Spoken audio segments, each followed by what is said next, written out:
Bitcoin is getting back above 50,000 today, as you just heard Dom discussing. It's got a lot of investors, especially younger ones, grinning. We know crypto has exposed something of a generation gap among the investor class, but Kate Rooney is here with some numbers on it. Kate? Hey, Kelly, new investors appear to be more bullish and more exposed to cryptocurrencies. This is according to our new Invest in You Next Gen survey out today. It was conducted by CNBC and Momentive. Those new U.S. investors who got into the markets in 2020 or later are more than twice as likely to own cryptocurrencies. That's compared to more experienced traders, or at least those who started getting into the markets in 2019 or earlier.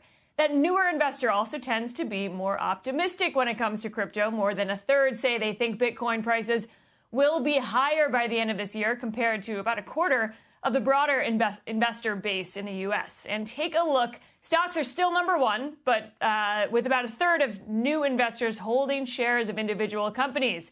But in a close second, Kelly, 26% of new U.S. investors now own crypto. That is more than twice the level of mutual funds or ETFs, and it's more than 3 times the level of ownership for real estate or for bonds. And as far as the broader population, 1 in 10 U.S. investors now say that they own crypto.